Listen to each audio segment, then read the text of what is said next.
Well, good evening. It's the West Yorkshire Football Show. It's the Town Talk Reading Review. It's myself, Kane. I'm going to be hosting this one tonight. No Stephen Downs. He's out.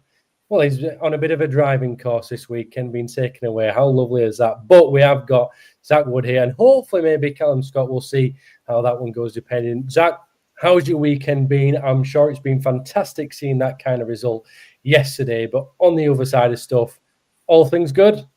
Yeah, great weekend, mate. Yeah, really good. A little bit different, baby clothes shopping and whatnot. So time's changing, mate. But yeah, no, really good. And obviously the result yesterday just cherry on top of the iceberg, mate. Times are definitely changing for you, my boy. But I'm sure you'll have got all the right stuff and you'll be set for it. So yeah, let's not mess about. Great result for Huddersfield Town yesterday. Reading away, first away game of the season. Reading 0, Huddersfield Town 2. Talk to me. Yeah, I mean, really completely different game to the one we reviewed last week, home to Leyton Orient, completely different. But the impressive thing to me was that we probably, over the last two seasons, probably lose that game.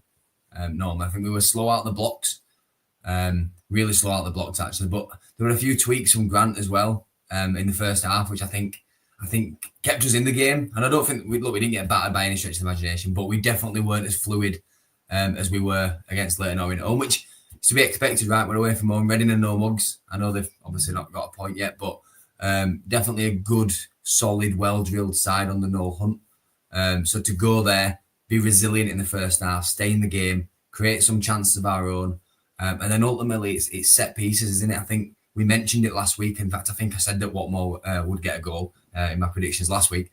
But again, proved pivotal. In this division, set pieces are going to be massive, and clearly we're a threat from them.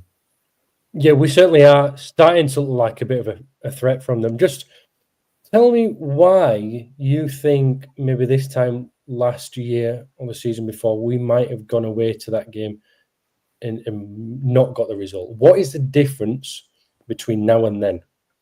I think it's two things. It's a mentality. I think the mentality of the boys now is one that they want to wear that shirt, and because we've got so many new signings, that they want the fans to get behind them and obviously be on side. And I think you saw it again yesterday, and I actually said it last week as well. The players are running for one another. You know, you got front three losing the ball and chasing back, having each other's back, doubling up on men. I think it's just a mentality and personality change that's meant that I think the lads want to win. They want to wear the shirt with pride, and it makes a big difference. Just want to say as well, make sure you're liking and subscribing it and get your comments in. I just want to have a quick look at a couple of the comments that have come in so far. Hoods up the town has said, we're off to a great start. 2 wins, 2 clean sheets. And we're hoping the momentum will continue once the other teams catch up on Grant's tactics. And also Christopher Bell says, a town talk without Downs, probably the most sense spoken on TT show. So yeah, get your comments in. Ask me and Zach any other questions if we get Callan as well. That'd be great for that. Just the lineup, what it was against Reading. We started with Goodman in goal. Sorensen came into the back line. Miller started at left back. Lone Watmore centre halves. Ledson, Kane, Taylor came in to start. Wiles, Ruskin, and Alfie May. What did you make of them changes? It was very clear that Sean Roon was taken out because of the knock that he got the week before, but fantastic to see him on the bench and get some minutes too. Yeah. Harness is clearly still carrying a bit of a side back injury, and it's just not really worth putting him in there right now because we've got the squad to do so, right? Yeah, absolutely, mate. I think the difference is now, you're bringing in quality. I know we've obviously all got different opinions on certain players that have come in, but we're bringing quality in now that it's not like you're putting a square peg in a round hole, right? You're putting players on the pitch that arguably could be starting anyway. You got Sorensen, and I know he's obviously splitting opinion at the moment. I get that. We might come on to that in a moment, but he's still ultimately he's proven at this level. Lincoln previous, I thought before he got injured for his last season, he was solid. And I don't think he's particularly come back quite as good as he had done prior to the injury. But he's still a solid League One footballer. And then obviously, bringing in Taylor and May yesterday when I seen the team sheet, I actually didn't expect that, to be honest with you. I didn't expect that, especially away from home. I thought that might be something we deploy more at home than away. But again, it's positive to see that the changes aren't making us weaker. They're just giving us a different scope to break teams down on the pitch. Yes, the change with Joe Taylor starting, basically Marcus Harness with the injury, he doesn't start. Joe Taylor comes in, but it was actually Alfie May that was playing the right wing number 10 role. Do you think that's because he's a bit more creative and is willing to do the harder graft behind?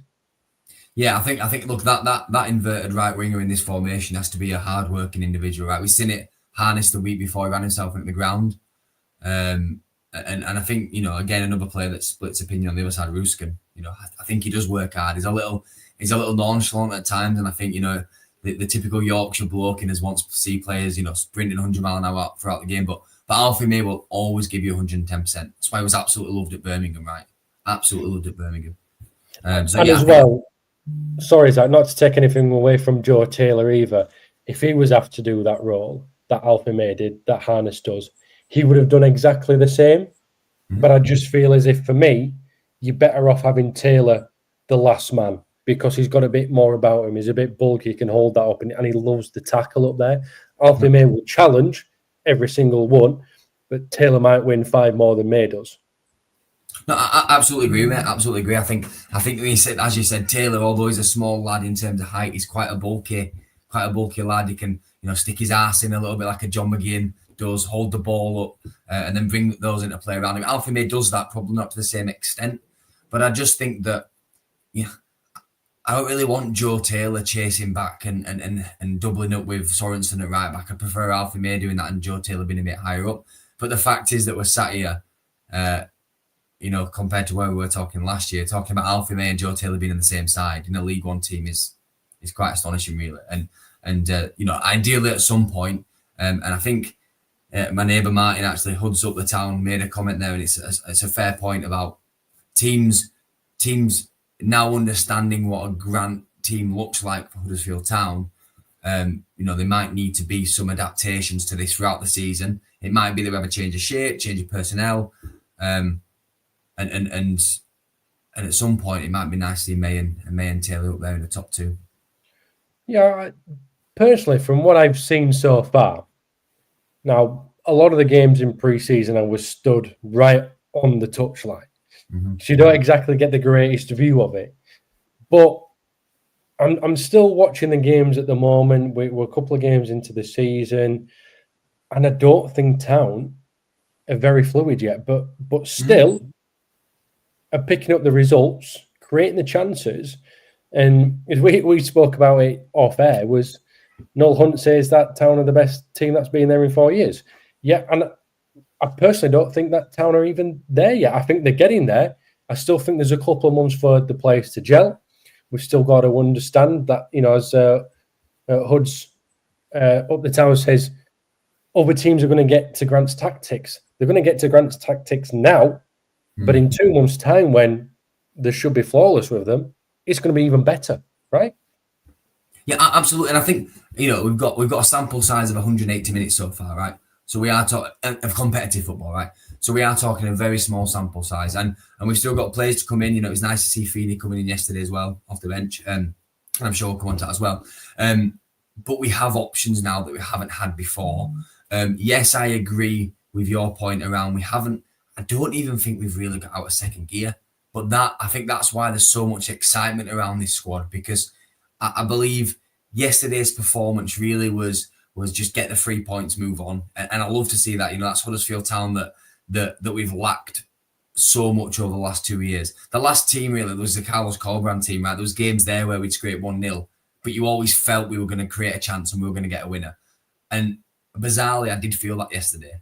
I felt like although we weren't really on the front foot for relentlessly like we were against Leyton Orient, but I just felt like there was going to be a chance, and we have the ability on the pitch to take that, albeit it ends up being a centre half and a debutant.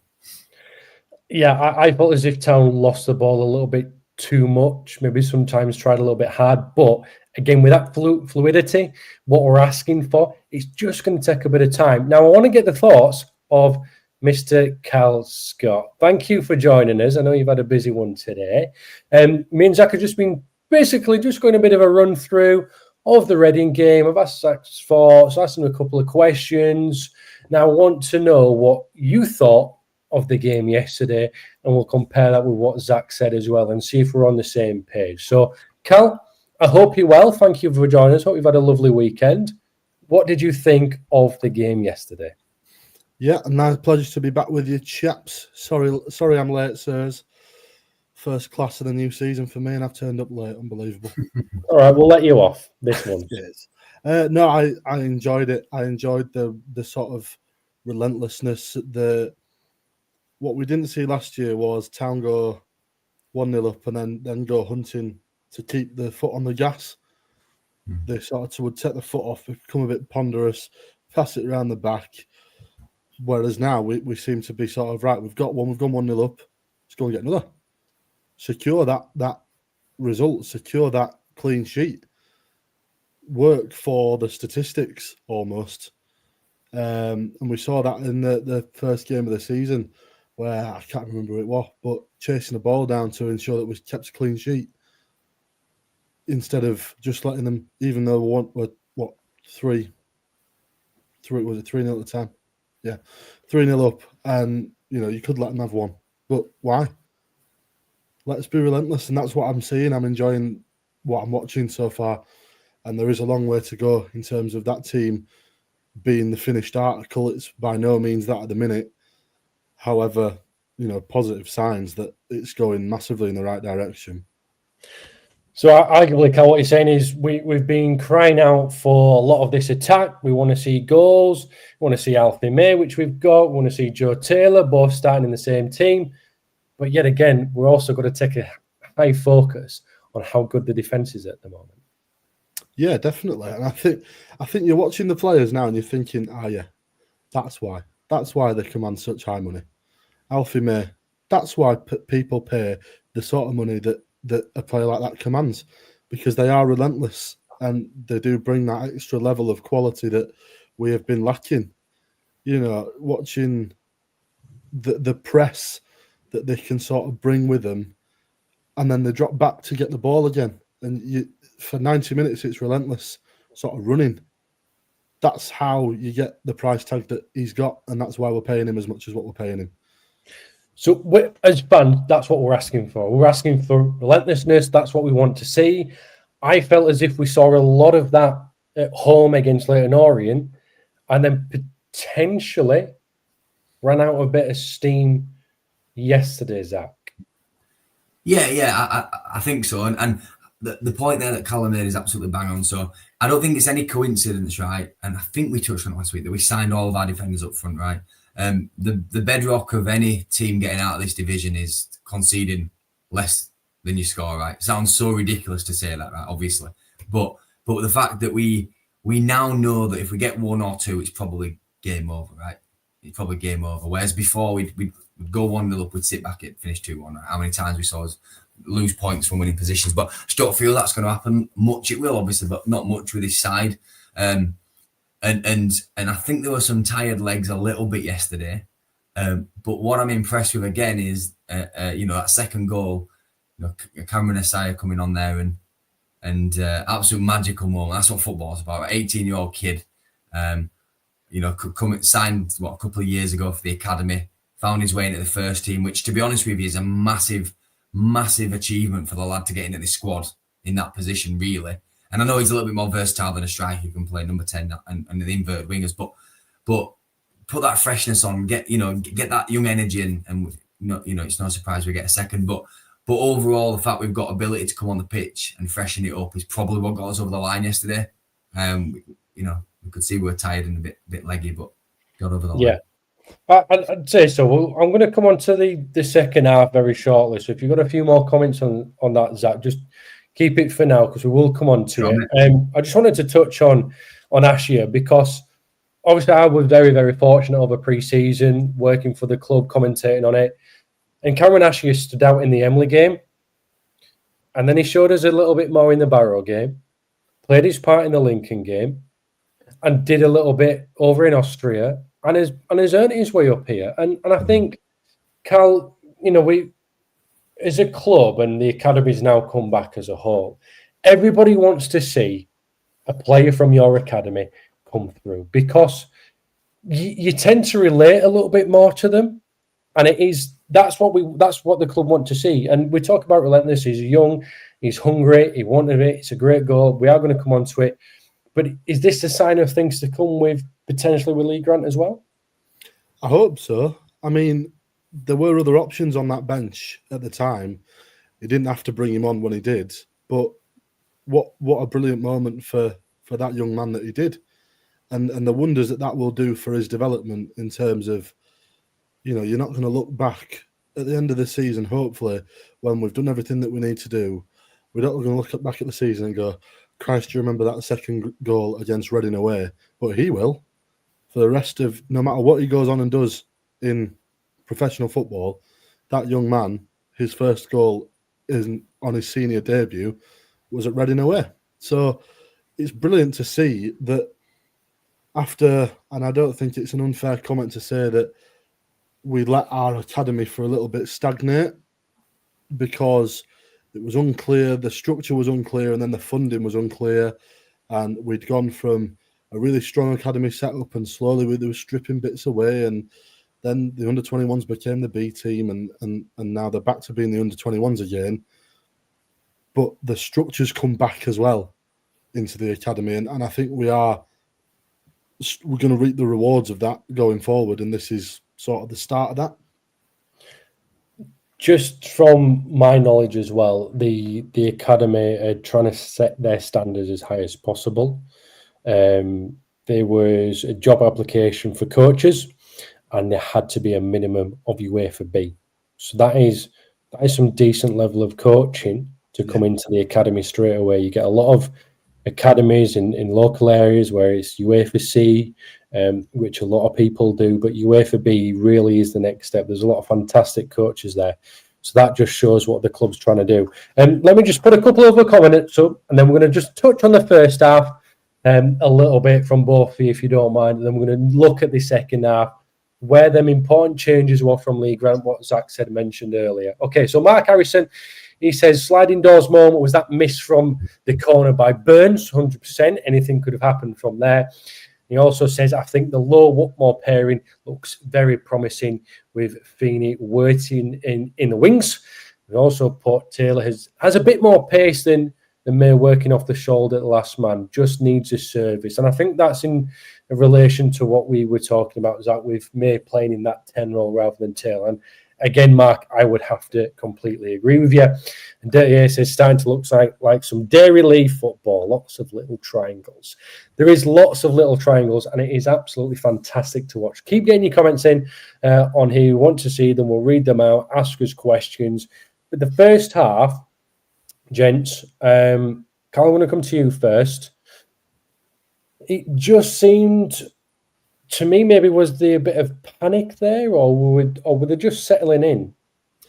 I think the first sort of 10 minutes kind of seemed to throw us because the ball wasn't landing for us. We were making some daft mistakes. I think, and Glennon said it in commentary as well. The Town players seemed to be still on the bus at the start of that game, but as sides need to do in that position, you've travelled far. The pressure is on and will be on for every game this season. There is an expectation now, and every win that you get is only going to heighten that expectation. The more and more you succeed, the more and more people will expect of the side. So I think they played into a bit of a perfect storm of, right, well, you've battered the team that battered you last year, first game of the season. You've got to go away and sort of underline your credentials now. And maybe we sort of looked at Reading and thought, oh yeah, we can have these. But they signed some decent players, and eventually, in the end, we did. But it took us breaking them down and a couple of them sliding doors moments before the ball fell for us. And it is going to be like that at points this season. And the more this team gels, the better it'll be. But there will be times this season where we sort of have to grin and bear it for initial period, and then hopefully the talent and the stamina of the extra training in pre-season will start to show through.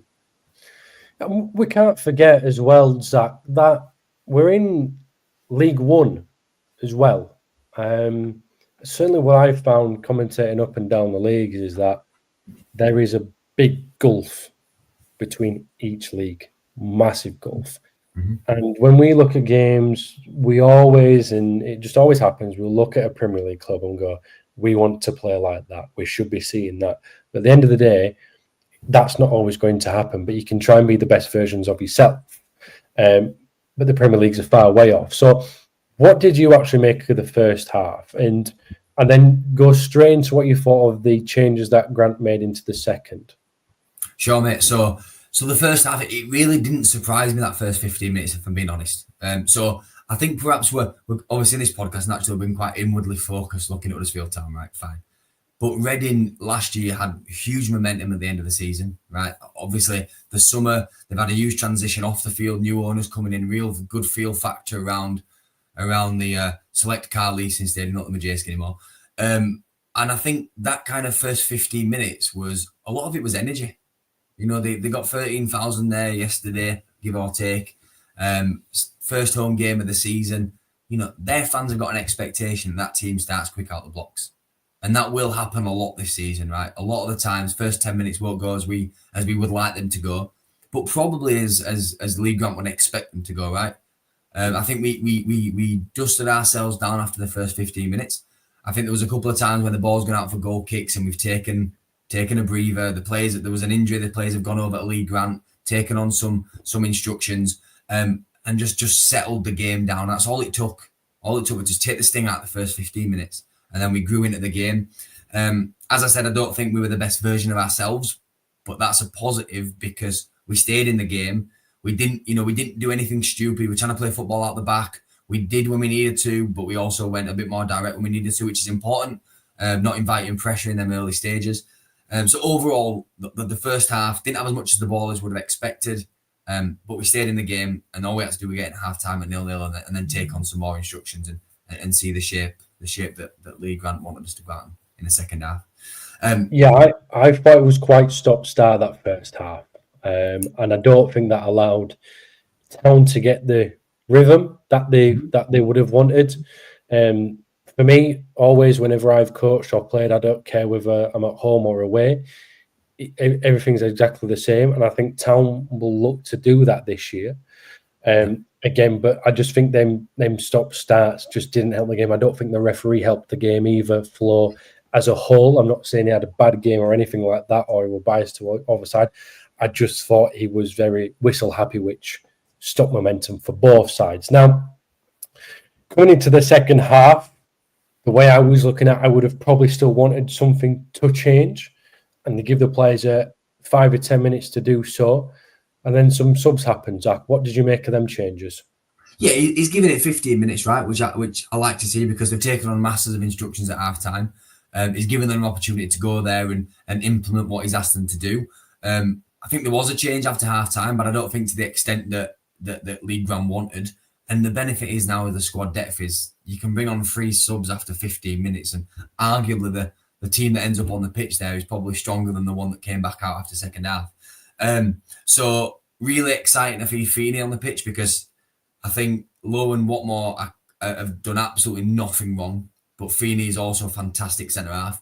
And the huge battle for places there is clear for everyone to see. What I did find strange at the time was that we haven't really given up a huge amount of chance over the first game and a half and 15 minutes, and then he takes off on the centre half, right? I don't know whether that's to protect him or whether he'd got on a knock, but again, it's exciting to see that we've got the ability of Feeney to come on because he would have walked into the last 2 Town teams the last 2 years, starting every game. And then obviously you got Lyndon Gooch coming on for Sorensen, which again, I don't think Sorensen necessarily had his best game in a Town shirt. But, you know, you're bringing on that experience in Lyndon Gooch, who's been here with Sunderland in this division, you know, been in situations very similar to the one we found ourselves in on the weekend, and added that little bit of experience. And then finally, obviously, Ruben coming on which was just great to see because I honestly didn't think he'd get any minutes. So the fact that he's able to come on and implement his stamp on the game with 30 minutes left, I think it was it was changes that really shows why we signed so many defenders. Because actually, to change the attack, we've changed 3 of the back 4, right? Yeah, I couldn't believe the changes that Lee Grant was making. After 5 minutes, Cal, I totally got it because it did change. And I think that also tells you a lot about the team as a whole. And I think it also tells you or helps you look at the game differently as a fan. Because Town were trying to get back in a game and didn't need to change attackers. They needed to shore up something at the back. Now, I am pretty sure, I don't know, but I am pretty sure the Joe Lowe change was just to be careful with him, with his minutes. He had a bit of a knock coming into pre-season, played a full game last week, scored, he'll be buzzing with that, but also needs to just calm himself down a little bit. There's a long road to go throughout the season. But yeah, I was quite shocked at them, Cal, but it certainly did change things up. Yeah, and I think it's sort of testament to how far the squad's come, that in order to play like that and change not only the players but change tactically so quickly, you've got to be a well-drilled side. You have to be a well-disciplined, well-drilled, fit side. And there were times where we tried to do that last year and the team ended up at 6s and 7s. Didn't know what we were doing, mixed messages, and it was clear to see, watching the game, that these lads are doing one thing, these lads are doing another. And it cost us games in the end because there wasn't that cohesion. The team wasn't well drilled enough to understand what was being asked of them, whereas now, Grant's come in, I suspect, because of the way that he talks and what we know about him already, he's probably stripped it back quite a bit. He's probably simplified his instructions quite a bit so that when he wants to make those tactical changes, you don't have to stand there and think, all right, now that means that I've got to follow him instead of him and I've got to drop back a bit deeper. You just go. You just go and you do it. And that's what's going to win us games of football, being able to switch on faster than the opposition can cotton on to what's going on. Yeah, I think the changes do look very easy. Most of it is like for like. Now, Detail says the only time to gel, but the early signs are good. Goodman plays chicken with the opposition. A bit too much, but wow, these guys seem to be all for the shirt. They're very, very comfortable on the ball, the Town at the moment.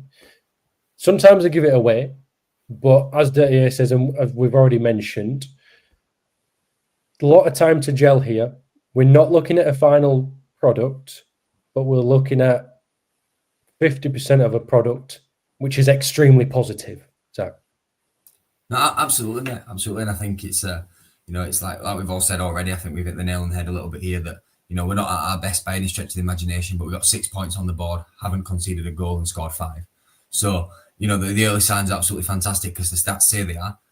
We don't need the ball either. We don't need 60-70% possession to be impactful, which is good to see because, sideways and backwards for the last 2 years hurt my eyes to watch.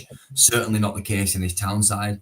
Dirty A points out about Goodman, taking a little bit longer on the ball, but ultimately he's been signed to do that because, to paint the picture that Lee Grant wants the players to implement and deliver, they've got to draw an extra man out to make an overload further up the pitch, right? And it's all, I can't remember who it was earlier, said about dairy, lead, cheese and triangles. So many patterns of play, right, that you can just see.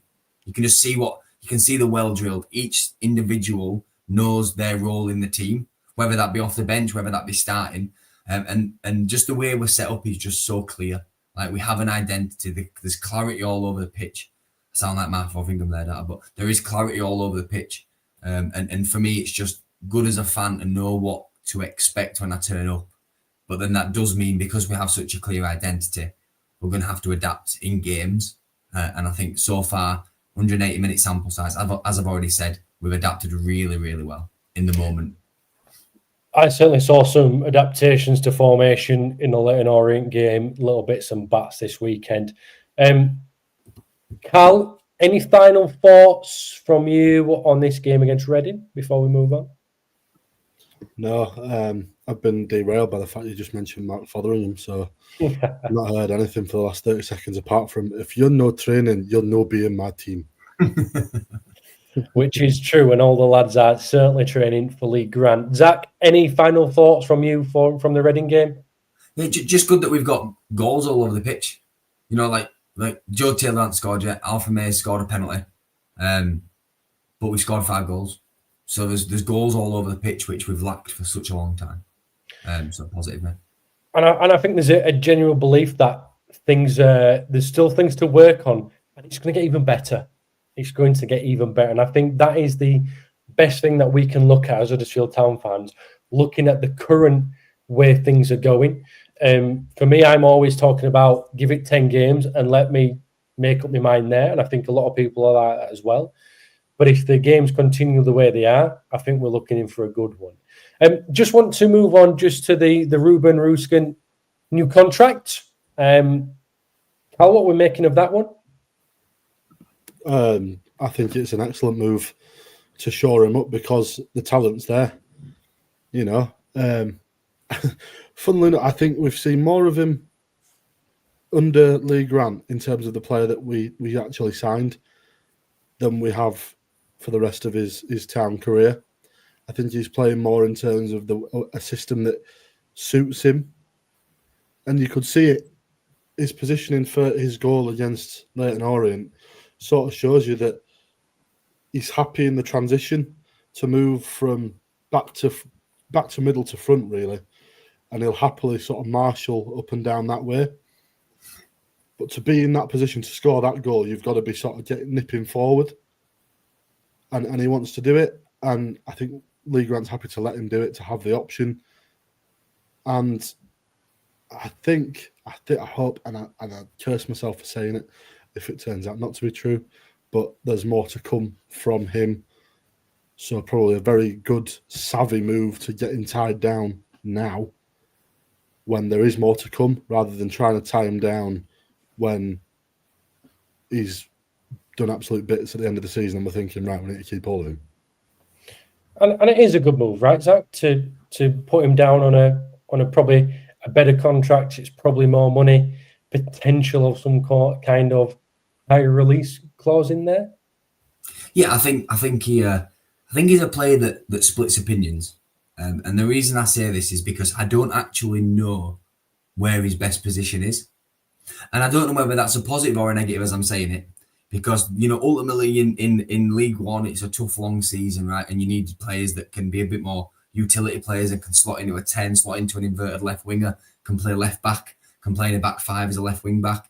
And he's also, we talk a lot about this Town team being really energetic and wearing hearts on the sleeves. I don't necessarily think Ruskin is a player that is going to get the traditional Yorkshire bloke saying, he's putting a shift today, because he's quite nonchalant, and I don't mean that as a negative. He's quite nonchalant and he's laid back, he's relaxed, and I think that comes through not only in his interviews but also on the pitch. So I think it's just him as a character. I do believe there's definitely more to come from him, because I think that at times he's frustrating because he's got ability to beat a man, but he doesn't always back himself in them moments. And I think to your final point about the benefit for the club is, look, we've now probably secured his services till 2028 for not much more brass. I don't think. I reckon there'll be definitely promotion bonuses, etc., which might have been heightened since his previous contract. That's a win-win, right? Because if he's playing in a front 3 in a Town team that gets promoted out of this division, then his value is probably going to have maintained or gone up anyway. So it's a win-win for us and for him. There's more to come, as Carl said. I'm not certain that he starts in our best 11. And we saw that against Leyton Orient, right? I think if you got Ruben and you got Miller fit, I think you're starting Ruben left back, and I think you're starting Miller probably in the front in that left inverted winger position. I don't know. But yeah, what about yourself, Kane? What's your thoughts on it? I think it's very clever to tie him down. For me, whenever I see a player sign a new contract in a transfer window, it tells me that someone's come for them. And the club have said, please stay, let's give you this, and we'll look after you for the next season. And if things don't go our way, you're allowed to go wherever you need to go. A little bit like what we saw with Helic. Personally, I like Ruskin at left back. I really, really like him at left back. Yeah. I think what you get with a left back who's playing in a forward role is they know how to do the defensive work. So whenever you need to double up back there, you know you can trust your now left winger to do it because they do it. They've done it forever in that left back role. And I think what Mark Harrison has said as well, Ruskin has the skills to do well in a forward role, just needs the game time playing there. He's not played there before. He was put there last season because he's got the ability. Yeah, for me, he's a top championship player.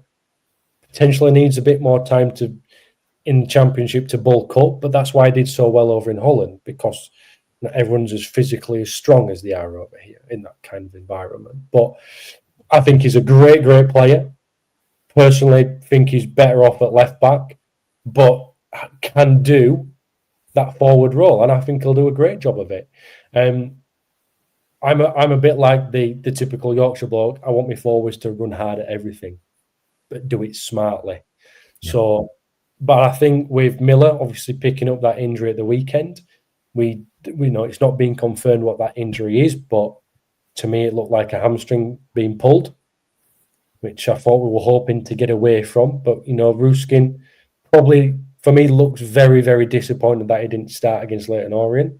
Got his chance to start this weekend, and we'll get another chance to start at the upcoming games, no doubt. So now is his time to cement that place in the team. Don't let anyone take it from you, and have it yourself. So I think it's a great bit of business.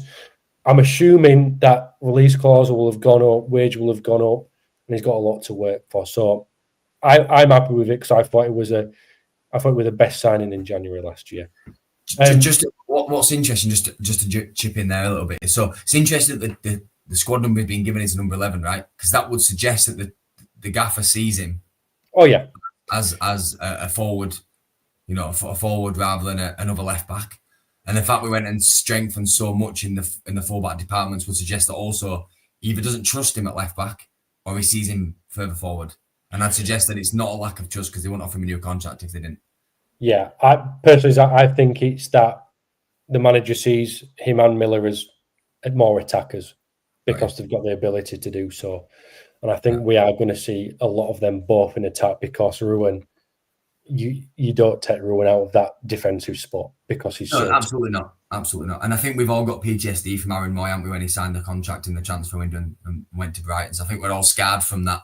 So when we all see a contract extended in the transfer window, it hurts, doesn't it?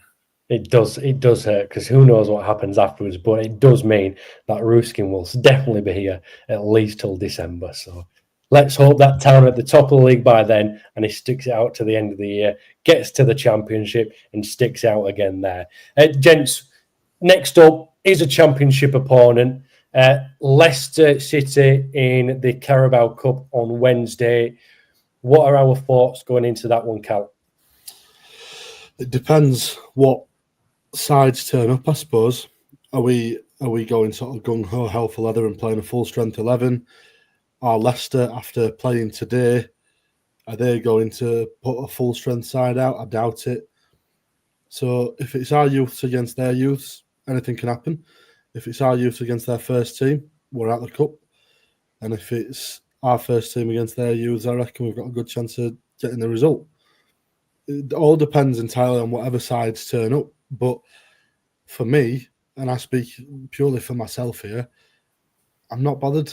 I would rather focus on the league and maybe a nice FA Cup run, the League Cup and the Bristol Street, Johnson's Paint, Virtue, Vans, whatever it's called, trophy. I have no interest in either of them, and I think it's a short route to getting good players tired. So yeah, I don't mind. Yeah, and we potentially saw a bit of legs over the weekend. But again, understandable. These players are not going to be match sharp yet because we're 2 games into the season. Over pre-season, most players have played 60 minutes tops, some of them at 90, not everybody. So we can expect that. Zach, now I'm going to come on to you. These are the players that we've not seen yet play for Town so far this season. Jacob Chapman, Francis Hurl, who I don't think we're going to see much of anyway. Lee Nichols, Radinho Balker, Neo Eccleston, Murray Wallace, Leo Castledine, Anthony Evans is injured. Marcus McGuane, Dan Voss, again, I don't think we're going to see too much of. David Kasuma's played very, very, very small minutes. Freddie Ladapo and Bojan Radulovic. Is this a game on Wednesday where we might see some of them? Absolutely, and that's why I'm seeing it as a positive. I think in previous seasons, the Carabao Cup is coming as a hindrance, but for me, it's a pre-season game after 2 games. That's all it is, right? And you mentioned a quality of player there that probably would have beaten the Town side last year. If we'd have started with the names that you just mentioned, then I think you mentioned Jay Sway as well, right? You know, we can get Cameron Asaya some more minutes as well, and for me, it's an opportunity for him to see, and for these players to give a little bit. So a tenner a ticket for an adult, £5 a ticket for a junior on Wednesday. I'd encourage everyone to go down because these are the players that come. February, March time when the going gets tough, the squad depth's going to matter. And these minutes now in this trophy and the Johnston's Paint, Vanarama, whatever it's called, trophy, are actually probably important minutes, more so than other seasons. And we saw Birmingham take cup competitions quite seriously last year. And I think the momentum of giving minutes to players that need them and just keeping that relentless nature of Saturday, Tuesday, Saturday, Wednesday, Saturday, Tuesday, and giving everyone minutes is massively important for squad fitness. Yeah, because everyone needs to play the part, right? And, you don't want a player coming into the team. And I think this is one of the reasons why we've not seen Marcus McGuane yet or Leo Castledine, because they're signing pretty late. I mean, there's been an exception for Alfie May, but they're not fit yet. They're not fit to what Lee Grant wants. And I think that is a positive for the squad as a whole, that you've got to work hard first before you get your place, and you've got to work hard for your place. And is this, I know you've just mentioned it there, that Birmingham did last year, but is this really a competition that Town want to excel in? No, it's not. The result doesn't matter. The result absolutely does not matter. I don't care if we lose 5-0. I genuinely don't. As long as we've played the system that Lee Grant wants us to start in the league, and there's players that are coming in and have an opportunity to execute on the plan against a decent opposition. I know there'll be changes, etc. But there's an opportunity for them in a competitive nature to show him how they can fit his system, irrespective of the personnel that we have on the pitch. We can still execute the same plan, and you can still see a Lee Grant team, no matter the individuals that are on the pitch. So absolutely don't care if we don't progress, but I think it's come at a good time to give some of them fringe players valuable minutes, and also, David Kasumu, players like that who'll be knocking on Lee Grant's door this week saying, your midfield ain't created much at the weekend, Lee. I want to be in the middle of that park come next weekend. And they'll say, right, we've got a game Wednesday, show me. And Lee knocking on the door saying, oh, Lee, get me in the team. I called it. Wow. Well, Carl, I'm just about to come on to you and speak to you about Lee Grant. Now, if Lee Grant does change his side for the Leicester game, does that say a lot about his plans for the future? Or if he just keeps it the same, he looks like he's going out to win every single game? I mean, by the sound of his mentality, I'm not sure which one I'd be more or less surprised by, because I appreciate he's a manager that wants to win every game, as all good managers should. However, I suspect he's also more of a realist and probably knows that we're not going to win every game, and knows what the fans would rather focus on is getting out of this division and making good on the money that's been put in. I don't see finishing 12th but having a good run in the Carabao Cup as a good return on an investment. I do see coming out of the first round of the Carabao Cup but finishing first or second in League One as a good investment come the end of the season. So I don't think I don't think we're going to see wholesale changes. I think he will want to put minutes in legs, but like Zach said, I think he'll use it like a pre-season. Put minutes in where they're needed. Start with some young lads, and then if there's a couple of lads on the cusp of coming back from an injury, give them some minutes as well. Okay, so just another quick one for both of you. Cal, to you first. Let's think. Right, league, we want to go win it. Carabao Cup, not bothered. Virtue / pointless trophy that nobody really cares about. Do you want to get to Wembley and win that? No.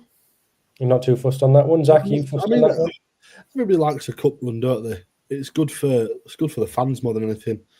But you've got to be mindful of what it's taking away from. You know, if we go, like I've said, if we go hell for leather and put in 15 past Newcastle under 21s or whoever it is, and then 3 players get injured and they're unavailable for the next game, which could be like a critical top of the table clash, it's not worth it. So for me, you focus on the league and you give the FA Cup the respect that its history deserves. Okay, Zach?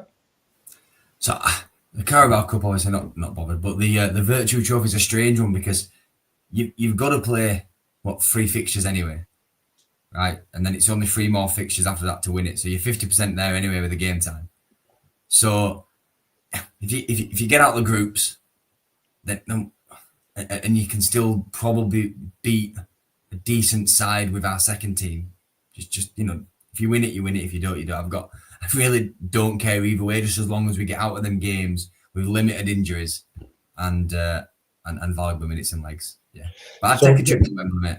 Yeah, I was just about to say, so what we're saying is if Town get to Wembley in the Virtue Trophy, we'll be doing it would be best thing ever, and we'll be doing a live podcast from there. Write it down in your notes, write down in your planner. It will happen if Town get to Wembley. We might not invite Downsy, but us 3 will definitely be doing some kind of live. I thought this was it now. He's gone forever. This is our sort of claim. I'll have to listen to the fans, won't we, Carl? We'll have to see. We'll see what the comments are afterwards. Gents, not the only game that Town have got this week. At home again. Away at Blackpool. And what a time to play Blackpool, by the way, because I think over the last few away games, it's all been absolutely freezing on the coast. Something like December and January, February was pointless time to go to Blackpool, but we've got a summer fixture. So, one, it's going to be fantastic for the fans. The piers are going to get seen. There's going to be ice cream, rock, fudge, you name it. People up on Pepsi Max. Yeah, that's just you, Carl, and that you're getting for most people. But great time to play Blackpool away. They don't seem to have started as probably I would have expected them to. But how we might see this one go, Zach? Yeah, so admittedly, mate, I'm not making the short trip over to Blackpool for the first time in many a year. I took a gamble on saying yes to a family occasion to then only see the fixtures come out, mate, and see Blackpool away on the 16th of August. That hurts incredibly. Anyway, nevertheless, yeah, Blackpool's a strange one, right, in terms of the way they started the season, because there's so much optimism around Blackpool. And actually, I had them in my top 6 as an underdog to go up. So, and we're only 2 games in, right, and they might end up getting there. But they've signed almost as many players as we have, right? And we could have very easily have had the same start to the season as Blackpool have. Doesn't mean there's not a good side in there, right? But they're obviously still very much bedding into the way that Bruce wants them to play. And I think give it 2 months' time, they'll probably be a side that we're glad we played earlier in the season. I think a little bit like a Leyton Orient. I think we caught them cold a little bit, and I'm hoping we can do the same on a warm, sunny day in Blackpool. But there's definitely a side there that's just started slow out the blocks. But what I will say is we're going to be well backed. 2,000 fans, as you mentioned, first time in a long time. It's been over there in the summer on a Saturday, not on a Tuesday night or on a freezing cold winter's day. And I'm hoping it's a good day out for the fans going to the Castle and the Manchester before and get back there afterwards for a sunny few drinks in Blackpool. I kind of wish I was going. I might actually double check my schedule, see if I've got any games booked in on the Saturday. If not, I might head over and see if I can use my media pass. Carl, should be a good occasion anyway for the fans. Like Zach mentioned, sold out. The Blackpool club won't allow us to have any more fans, despite the fact I think we'd take. We did that last time as well. It's the police, isn't it? Yeah.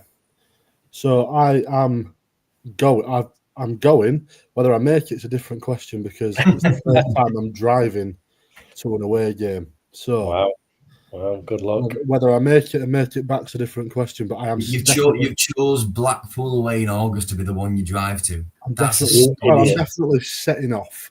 I know that. That's astonishing. But in terms of the game, it's Steve. How's the bacon? Did you say, Bruce? It's gonna be one of them, innit, where his side are taking longer to gel than others, but he always comes up smelling of roses in the end. Apart from that one season at Newcastle when he didn't, but you know that. I think there is a side there, like Zach said, and I think we probably have to be mindful of that. You know, I've seen Town fans on Twitter, whoa, going to be a cricket score at weekend. Oh, going to absolutely trounce them. I don't think that at all. I think we've got to be mindful of going into any game this season with that mindset. That we've got to play our game and hope that they've not gelled more than they did for Exeter this weekend. Because, yeah, Exeter did absolutely trounce them, but Exeter, again, a good, well-drilled side. And Exeter away is a difficult place to go. I think it's the longest away in the league this year? Yes, Exeter will be. Yeah, Exeter will be for most. No, Plymouth. Exeter is further away than Plymouth, I believe. I thought you drove through Exeter. Maybe I might be wrong, but no, wait, Plymouth is further away. I'm gonna have to go on Google Maps or someone is very quickly, because Plymouth is in Cornwall, right, and Exeter is in Devon. No, they're both in Devon. They're both in Devon. Yeah, Downs is sitting at home with his map. Wouldn't have happened if I were in charge. Yeah, well, next time you can be in charge if you want. Either way, they're both decent trips. Very far. Let's just say they're very far. Coming off the back of that, I think it's a difficult trip to make and go and put in a performance, especially when you're still gelling as a side and they've made as many signings as we have. I wouldn't be confident going down there with this side at the minute, just because of the number of factors going into it. But they're at home. They always sort of, it can go either way. They either turn up against us at home or we absolutely trounce them, as the case with, I think, did we beat them 4-1 was it Tuesday? There was a 3-0 on the Tuesday night where Johnny Ogg scored. Yeah, that were it. That's the one I'm thinking of. I think Johnny Ogg scored an absolute belter. That was the rearranged game, wasn't it? It was called off for a frozen pitch in 7 degrees. Yeah. Just sacked. Can't remember who they just sacked. Can't remember. Steve Bruce was coming in, so. Neil Critchley, was it? Might have been, mate. Might have been. Either way, it wasn't frozen because I was stood there with an ice cream and it wasn't that cool. Yeah. Stood there with a bobble like that ice cream. Yeah. One of my favourite memories of Blackpool away is when they stormed the pitch. With a wheelchair one. Someone came on with his motorised chair and Town fans were singing There's Only One Brian Potter. Adam says in the comments, thought it was safety issue in the Blackpool away, and safety, police, if they can't get enough police, they call that a safety issue. They were supposed to have spent loads of money on that away end in the off season. Yeah, I'd seen that as well. Adam also says we always seem to score goals at Blackpool, and Delia says looking forward to tweeting Blackpool and then the chicken chokers. So he's expecting a win for Town and a loss for Bradford as well. Gents, let's wrap it up very quickly. I know I've kept you a little bit longer than you probably would have wanted to. Let's go for some score predictions then. Zach, please. Missed it, Meg. So crystal ball for Wednesday because I've absolutely no idea the starting lineup. So I'm going to go 2-1 Leicester and good minutes in the legs. And then I'm going to go 2-1 Town away at Blackpool. And I'm going to go Joe Taylor and Alfie May both to score for the first time in the same game. Cal? I'm going a very similar sort of way, but I'm going 2-0 for Wednesday night to Leicester. And then I'm going 2-1 Town at Blackpool. Sound. And if anybody cares, I'm going penalties win for Town on Wednesday after a goalless draw after 90 minutes, and Town to win 1-0 against Blackpool away with Ryan Ledson getting one from outside the box. We're trying to entice the next generation of fans with prices like that. I'm really hoping it's not a 90 minutes 0-0, then extra time 0-0 against Leicester on a Wednesday night. Well, thankfully, I don't think they're doing extra time this year. I think it just. I don't know. Does it go straight to pens? Straight to pens. Yeah. At least that, it saves everyone a bit of an earlier just night. A nonsense half an hour. You know from last season about my season ticket reviews, I'm all for value for money. So get extra time in there, get pens in there. It's a 10 and divide it by the minutes. Golden goal. Adam says 2-1 Town at Lowe and Taylor. Gentlemen, thank you very much for joining us on the West Yorkshire Football Show. Town Talk. We've had a Reading review. We've had Zach Wood. We've had Callum Scott. And I've been your host, Kane Hall. Gentlemen, have a wonderful week, and we'll speak to you very, very shortly. Thank you for all you listening, for watching, getting your comments in. Much appreciated. Make sure you tune in next Sunday when no doubt we'll be back talking about how Town have won on penalties and beating Blackpool away. All the best, gents. Thank you very much. Have a good one. See you then.